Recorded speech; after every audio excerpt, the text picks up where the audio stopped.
Okay, let's talk about climbing now. Now this is a gaining popularity after featuring at the Olympics. I've tried it, it's fun, but it's hard. But now some of the sports enthusiasts are starting to ask about the environmental impact of their beloved activity. We spoke to two inventors based at Motion Lab in Berlin, which is a hard tech hub. Now, they're developing a new kind of climbing hold. Those are those little blocks that you put your feet and hands in to hoist yourself up the wall. The team behind this project, which is still in its early days, says it's an eco-friendly alternative to the typical plastic climbing holds.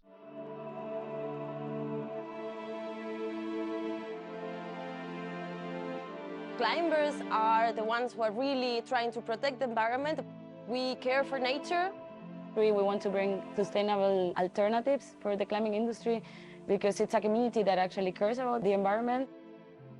I love climbing. It's kind of therapy for me. So it's you and the wall and that's it. Hi, my name is Manuela. My name is Marta. Even though we are architects, one of our really big passions is to climb. Every time you go to the boulder club or even if you go outdoor climbing, you go with a group, you have this community feeling. It's fun. It's someone supporting you there, cheer you up not to fall. It's a lot of people eager to do this sport, which is amazing, but that means that a lot more gyms are opening every day.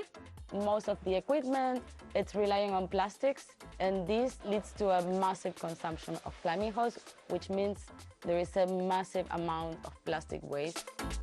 We really want to make like a whole change in the whole industry because it's needed, and the only way to push forward is actually make it yourself.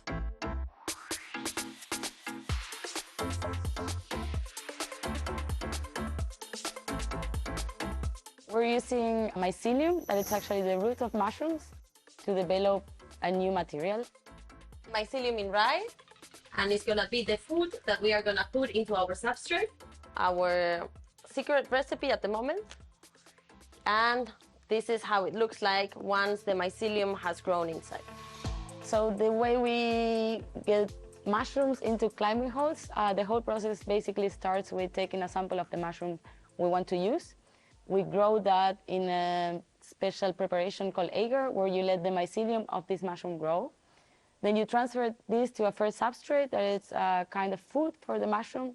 You let it grow. You transfer this to a mold. In our case, what we are doing is we are 3D printing our molds with either recyclable or biodegradable filament. So a small mold for a foothold, and then we're going to transfer some of our mycelium into it and let it grow.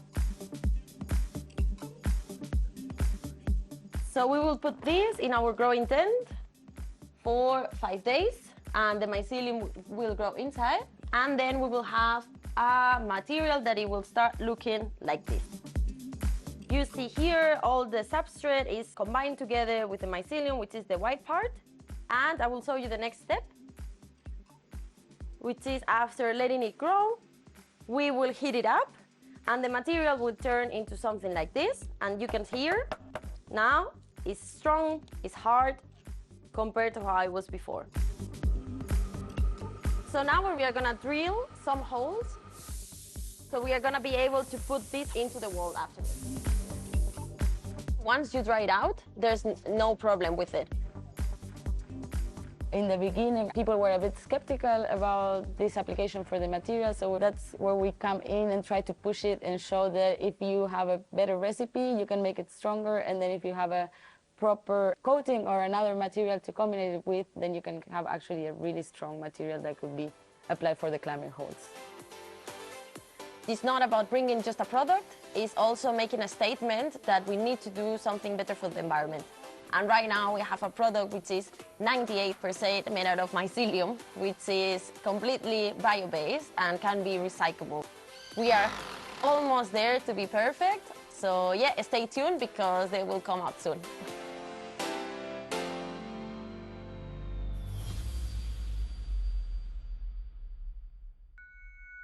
It's often said that the eyes are the window to the soul, but throw in a spot of AI and there's so much more that can be seen in them.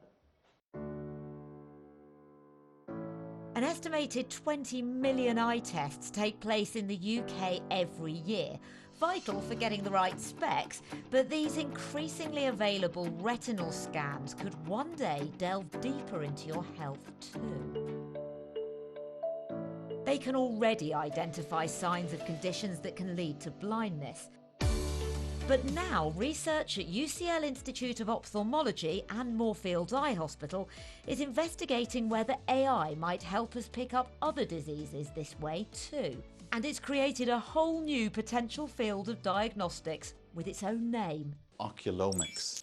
And this is a new term that we've coined just to describe this ability to use the eye as a window to the rest of the body. Just from looking at a retinal photograph, with the retina as like the nerve tissue at the back of the eye, just from looking at that, you can predict their weight, you can predict their blood pressure. But it's even more impressive than that. There are indications that scans can predict signs of Parkinson's disease on average 7 years earlier than a regular diagnosis. I went to the doctor and I said I don't feel very well. She sent me off to see the heart surgeon. And so they had my heart done, and for a year and a half, I wasted the time I could have been diagnosed. Perfect, Angela. If you just keep your forehead against the bar. Angela has Parkinson's. She had to wait years for a diagnosis. But if technology like this had been used, it may have been spotted earlier, as she was already being treated by Professor Pierce for macular degeneration. What would you have been able to do differently? I would have been able to go to speech therapy longer. Earlier, I'd have been able to go off and do something that I wanted to do, maybe go around the world, but I wouldn't go like this. I just generally enjoy my life a bit better, planned it. And this is how simple a scan to potentially be able to find out all of that actually is. You'll see a bright blue light. I just want you to look straight into that bright blue light. So Laura, we're looking at your scans right here, and this looks completely healthy and normal. These are the individual layers of the retina that we can see at the back of the eye. The inner layers go straight to the brain, and so often diseases that affect the brain will turn up right here at the front of the retina. The layers shown by this equipment are 1 micron thick. That's 1,000th of a millimetre. Subtle changes are hard to spot, and that's why you need a large set of data to compare. In this case, 2 million anonymised eye scans from Moorfields, and of course the huge power of AI. And if other data sets are linked, then of course the possibilities could become bigger and bigger. One of the things that we've been able to do is take all the data at Moorfields Eye Hospital, and we've been able to link it with national NHS databases. And so we can see that if someone has had an eye test done in Moorfields and had one of these retinal scans done, but if they've moved to Grimsby and had a heart attack, or moved to Liverpool and had a stroke, or any systemic disease, because we have this national linkage, we've got the perfect data set to be able to train and develop these AI systems.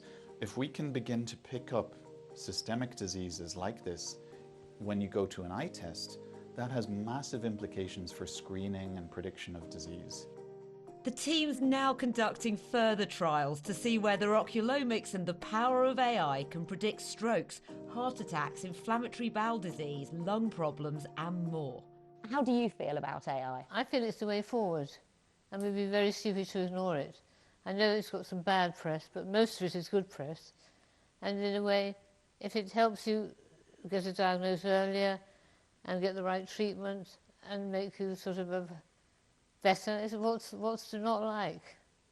And hopefully for this sort of use, many others might agree with Angela. Parkinson's and the other diseases that could become identifiable like this affect so many, and early diagnosis can make a huge difference to treatment and outcome. Well, that's all we've got time for this week. Thanks for watching, and we'll be back soon.